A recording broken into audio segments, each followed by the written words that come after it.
Welcome to the official Magehaven podcast. This is episode 1 of the official podcast. Chucky, how are you doing? I'm doing good. This is all new. This is very, very cool.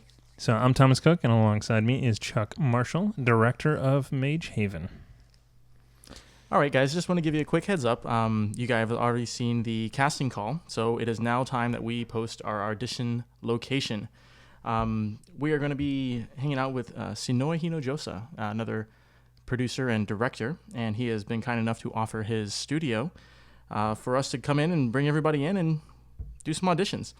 So we're looking at August 25th, just 2 weeks from now. We're going to be going from 12 p.m. to about 6 p.m. This is going to be an open audition, so you are welcome to just come on in if you can get in touch with us. And additionally, if you are coming in from out of town and you want to schedule a specific time because you're a busy person, obviously, go ahead and give us an email at magehaven@gmail.com. Just go ahead and title it Auditions and give us your name and a time slot that you are looking for, and we'll make sure that we can make that spot available for you.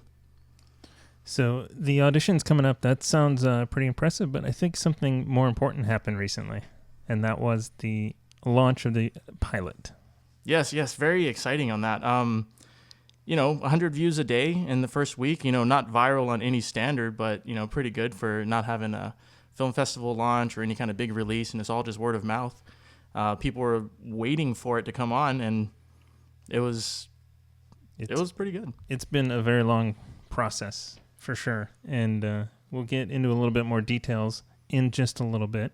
But what were your thoughts when it went live? Was it like, oh my God, is anybody going to watch it? Or it was definitely crazy. Just getting it down to the wire, 7 p.m., and just launching it. I was there at 7 p.m. I'm like, where is it? Where is it? Yeah, a lot of people. I was over at my brother-in-law's place, and we all had our laptops on. I'm like, all right, I'm going to launch it in just a few minutes. And I said, here it goes, it's live. And then my wife and brother-in-law started watching it immediately. And then my wife said, I just finished. That means everybody else must have finished. Go ahead and refresh the page, see what it's like. 17 views, after the first couple of minutes. So that was pretty exciting. Good. Yeah, I know. We had posted several places that it was going to be coming out, and since then, I've actually been pretty impressed with the number of views that we've gotten. We're pushing 800 at the moment, and for something without really any following, that's pretty impressive. Yeah, I was pleasantly surprised. I did get in touch with a friend, and I sent him the link, and he said, "Oh yeah, I showed it to some people, and there was a production company in Colorado, and they posted it up on their fan page." And I'm like, "What? Cool, Nice. It's just something." A friend from Hawaii who I haven't even spoken to in 13 or more years. Just weird coincidences.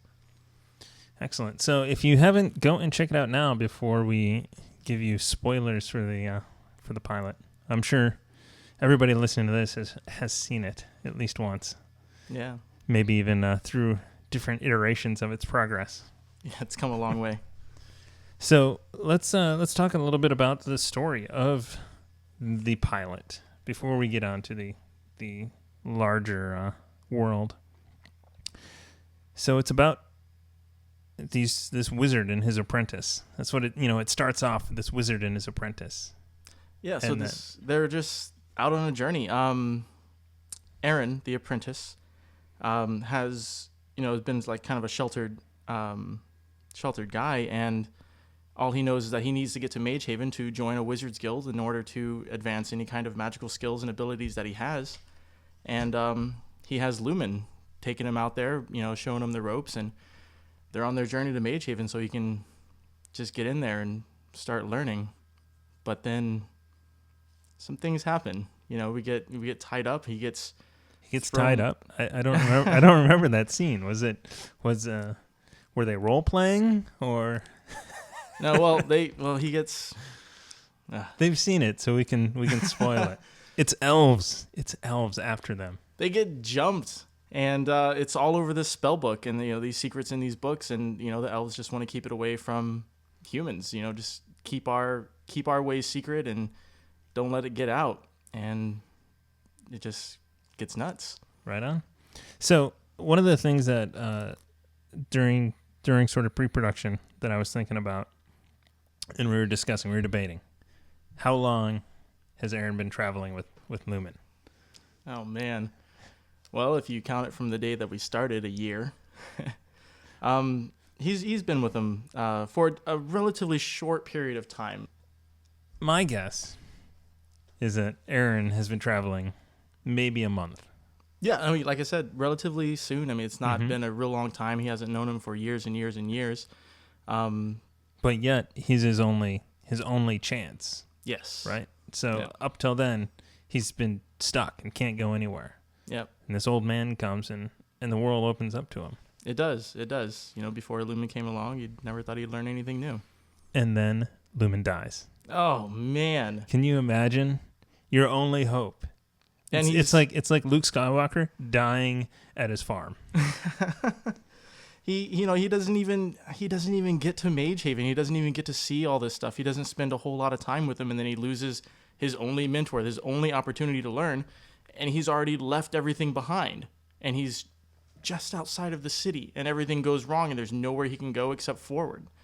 And, just being thrust in that situation and taking on a burden.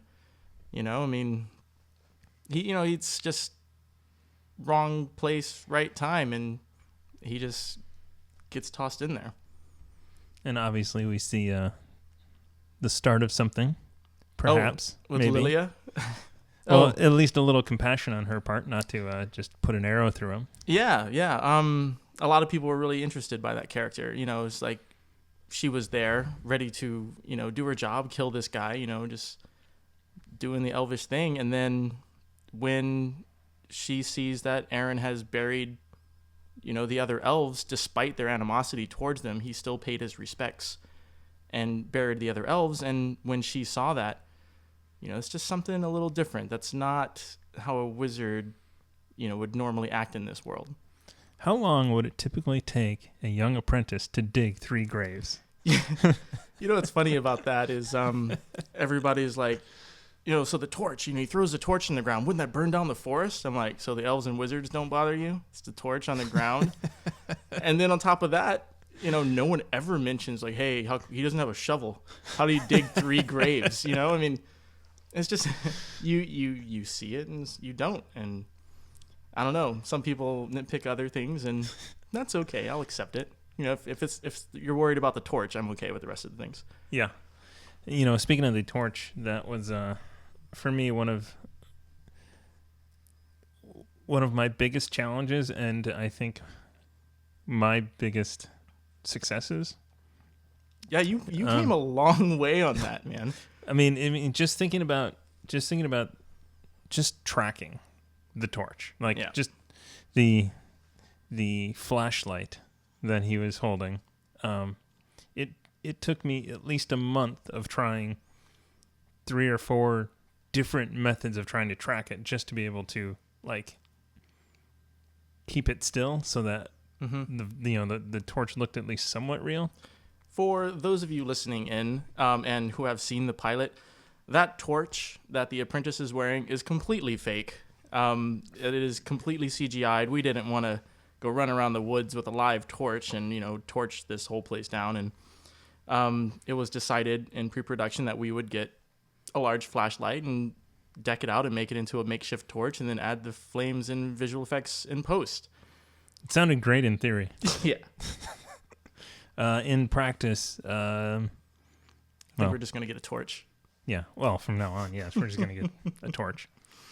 I mean, the biggest breakthrough that I had just in doing the torch is I shot a real torch. Like, I was trying to put in all of these fake torches that I found online, it's stock footage or some other thing.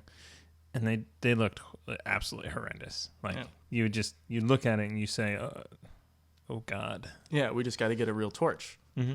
And like I said, it's come a long way. So one of the cooler things, so we built the torch that he should have and he will have in the future. And then we filmed it burning. And the interesting thing about that is that when it was burning, the cloth just turns pure black. Yep. So then we shot the torch not burning. So that torch has the torch with cloth not burning, layered in with the torch burning. Is that how you did it? Yeah, and then that is all. And we're giving away secrets because that's what we do on this podcast. This Magehaven podcast, we give away secrets. Realistically, when you burn that thing, it's going to be black. Oh yeah.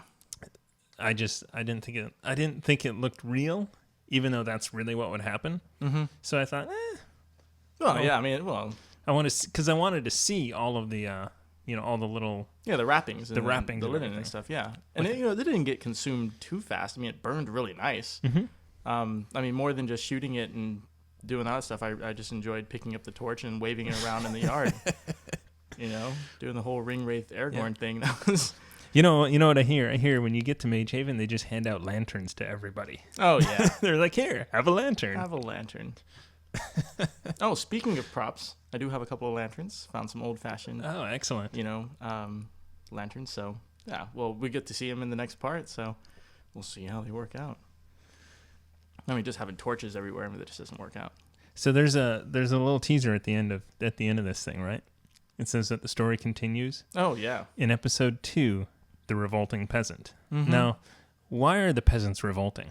The peasants are always revolting. They don't have baths, man. They just smell bad. Oh, they're revolting. I thought they were revolting. Well, they could be. Well, you know what? It is definitely a play on word. I mean, the peasants are revolting. This tavern, the revolting peasant, is on the outskirts of Magehaven. When he gets to this tavern, he's not quite in the city just yet.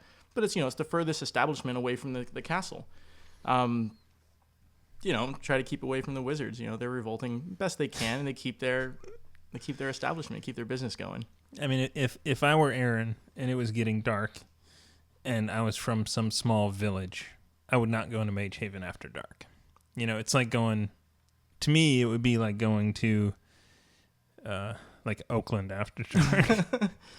Well, see, the thing about Magehaven is, I have a question for you guys listening. When you hear the name Magehaven, what comes to mind? The word came from, mage, magi, magician, right? For lack of a better term, wizard. And haven having to do with safety. So this is a safe place for wizards. It's Magehaven. Or at least it was. Well, they don't know that shit. Okay, you're not supposed to give away those secrets.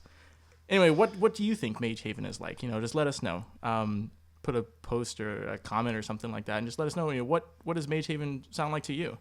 But if it's a school, filled with guilds and all this knowledge and information, and this is where wizards go to learn, the tricks of the trade, I'd want to go there. I'd be like, oh yeah, let's go to Magehaven. That sounds like a nice place. I'll be safe there. If the world is such a dangerous place, get in the walls of Magehaven, man. Go hang out. Learn magic. I guess that means that I'm a revolting peasant. And I do not want to go into Magehaven. Yeah, if you want to stay away from Magehaven, you're a revolting peasant. Excellent. That may be a spoiler for season 3, by the way. Yeah.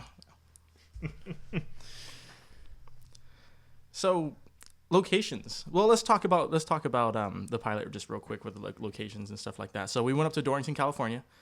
What did you think of that place, Tom? The city or the little town was small.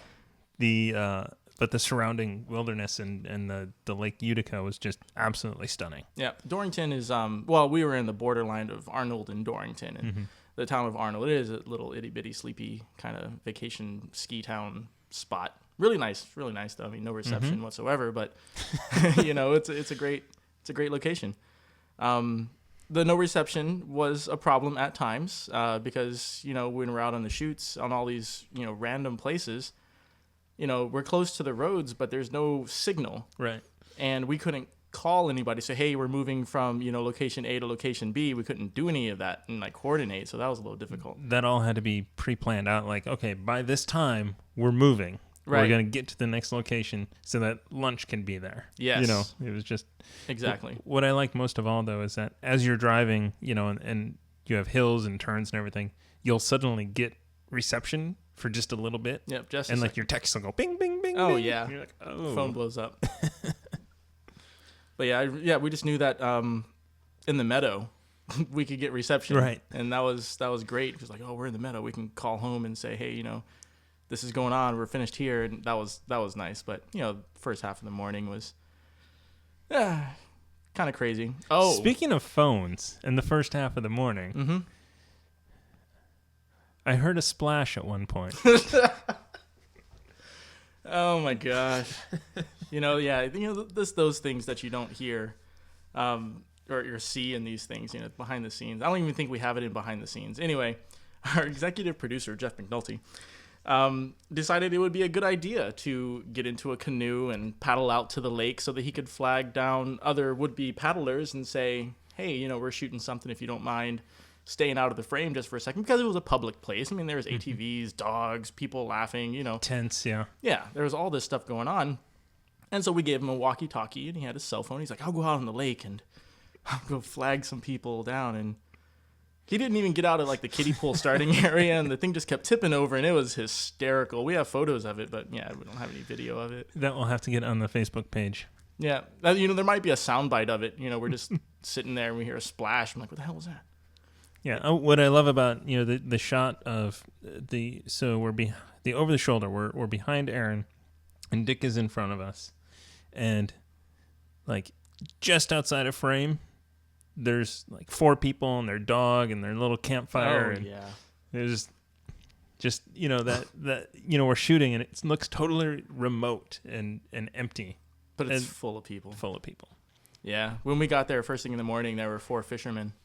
Right on our spot. I'm like, oh, you gotta be kidding me. We were there early, but, they were real cool. I just kind of talked to them just for a few minutes and just said, hey, what's up? We're going to do this thing. And, we don't want you guys to leave, feel free to stay. But, they had to take off anyway. So it worked out. But, yeah, just did not anticipate that.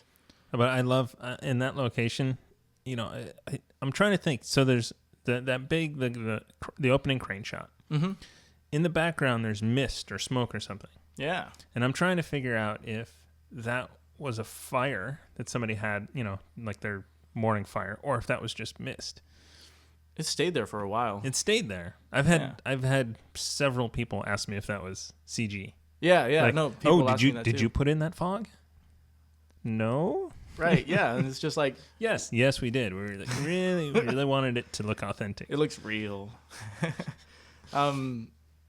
Yeah, that's we got there and we saw the fog. We're like, shoot now, roll camera, get the fog. It really helps you stay on schedule when you see stuff that you might not.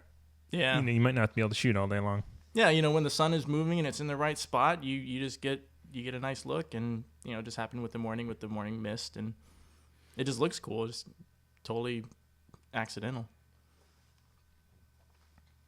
So to me, the meadow location is just one of the most visually stunning. The light coming in for some reason it just glows. Yeah, right? And I don't know if it's the foliage or what. Well, the it's golden meadow. I mean, it's all that kind of dead grass. I guess it's it just reflected this really nice golden color, and we were there at the end of the day. We were on our way back to go do the night stuff, and it just worked. I mean, everything looked so good. And even where they're sitting on that fallen tree, there was a tree right there just giving us enough shade, so we didn't have to do, too much for silking it or anything. And it just worked. That whole meadow was just awesome. I would love to revisit it. I mean, because you can shoot that meadow in, different angles, and they're completely different places. Now would be a good time to tell you about the new elements I added to the script. But that would definitely be giving away that secrets. Be a big spoiler. There is a new meadow. Oh, okay. I'm down with meadows, man. I just got back from Yosemite, so I got some footage of these awesome locations, and well, it all starts to kind of blend together. Mountains and trees and meadows and lakes, but it is beautiful. It's breathtaking out there. You just go there and you just soak it in, nature. And then we get to Magehaven, the city. The city of Magehaven. Yeah, that's going to get, That's why I want to know what you guys think. What do you think Magehaven is going to look like? Tell me. Yeah, because in my mind, I definitely have a certain look that's in my mind. Mm-hmm. I don't want to say it because I don't want to, I don't want to give away too much. Yeah, let us know. So let's talk anything more about production. The actual on set. I mean, I think we should talk a little bit about the night scenes. Yeah, the night sequence. Working at night is not as easy as you think it is. I just in the script, I think find and replace night and just replace it with day. Oh yeah, yeah. No, not shooting at night, great. But when you start shooting at night, that's a whole nother thing. And interesting tidbit. What you may not know, that road is actually in the backyard of the McNulty's cabin up in Dorrington. The generous host who let us crash over and take our crew up there. It's not actually in his backyard. Oh yeah, it's actually the neighbor's backyard. It's the neighbor's backyard. Which also has 3 graves in it. No. We destroyed them. We thought it'd be a really, really funny idea just to leave these 3 unmarked graves in the neighbor's backyard. But we ended up having to destroy them because we needed to do another shot, and we could see the graves in the pickup shot. So we're like, all right, let's break down the graves. It was ingenious. Took a shovel out there, dug a couple of holes at 10 o'clock in the morning, trying to eat breakfast, digging graves. It's the 3rd day of the shoot. Everybody's tired. It's kind of metaphorical. Mm-hmm. And just got a bunch of twigs, filled them in, fluffed up the graves, put some dirt over it, called it a day. All the rocks that were there, just made a little lining on it. It worked. Oh, it definitely works. So, shooting at night, we actually had a lot of lights. A lot of lights. A lot of stingers run from the house. Oh yeah, at least 100. We're 150 feet from the house or Probably. something. We had extension cords on extension cords. Oh yeah, we had at least we had a couple of 1Ks out there, and just some 650s hitting where we could. Yeah, the trees, just trying to light up the background. And then everything else was, made blue in post, and it worked for the most part. Well, yeah, we were doing day for night and stuff, but the true blacks, come out at night, and it's a completely different feel shooting at night, versus shooting in the day. For one, you don't have, sun changing, it's not in your eyes all the time. And it was about 40 degrees that night. Yeah. And I was really concerned about, the actors being cold and stuff. But realistically, they're wearing 3 layers of gear, man. Yeah. And they had cloaks on. Robes and cloaks and armor and everything else. They were fine. Everybody else was freezing. Just stand in front of the lights. But, China balls. Oh, my gosh. That solves everything. You just put up two China balls and you win. The whole place lights up, and then after that, you just strategically place light where you need, and the night shoot's all yours. Mm-hmm. What really solves everything is there's a device called a balloon light. A balloon light, which is usually 12 to 18 feet wide, inflated with 6 to 8K of HMIs inside. Wow! And it floats up, and then you kind of stick it in, stick the lines in the ground, and it just floats above the set. That's awesome. Wow. So there is one guy up here in the Bay Area that has one. Oh, that's fantastic. That's so cool. Otherwise, we're climbing trees and right, duct taping C-stands to trees and stuff. That might be out of our budget, but yeah. If you guys wanted to donate and help us get that balloon light for our night scenes, head on over to indiegogo.com/Magehaven series. Magehaven series. To take a look at our campaign. Yeah.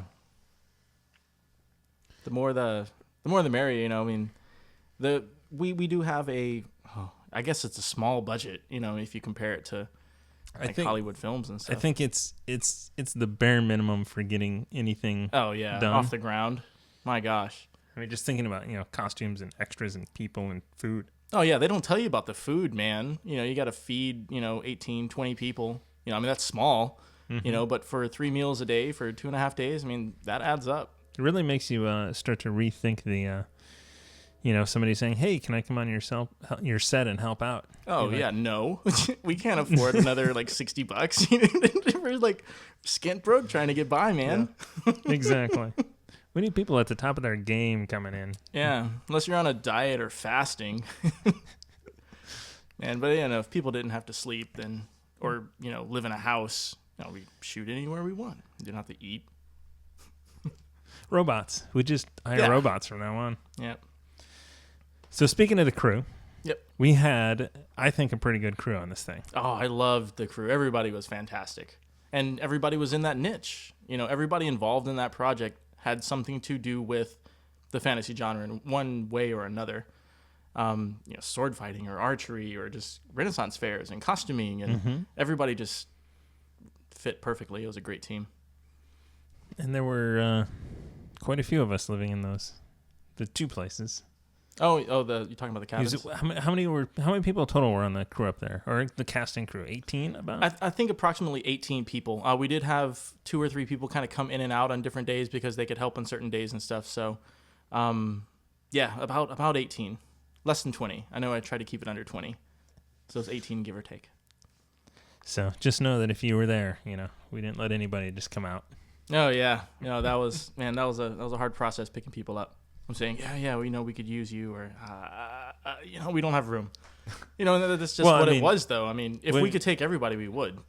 When we what was it? How many days beforehand did we get the second? Like 2 days before. Yeah, I mean, we were going to cram all of those people into one little tiny place. Yep. And when I say little tiny, it was really nice. Yeah, no, really nice the cabin that the McNultys let us use was just awesome. It seated so many people. Everybody slept comfortably, had beds, their own rooms. We had hot water, kitchen full, everything. And then we made a movie set in their backyard. And then a day before the shoot, their friend, the Webb family, I don't even know who these people are. I've never even met them or emailed them, but they're totally awesome. Yeah, dude, we love these guys. We don't even know who they are. We got an email from Tim, and he tells us, hey, my friends, the Webb family are going to offer, your cabin at no additional cost, and you can house all these other people. So that was fantastic. Like, that was people are looking out for us. That was a real big boost in, enthusiasm for that crew. Everybody was stoked. Morale, everything. Oh, yeah. Why did we get our own bed? And we had beds to spare. I'm like, oh, man, I knew this. We could have brought a couple more people, but... I mean, real last minute, and that was crazy. Yeah, but that was really great. Mm-hmm. So then after the shoot was the 8 months of post-production. So, man. So just to set things aside here right now, the rest of this series will not take 8 months to finish. Oh, yeah, no. We figured out a lot of stuff between then and now, and we will definitely be getting through things a lot quicker. Yeah, I definitely see the production getting punched through really, really fast. Hit our goal and we'll be able to schedule those days and go.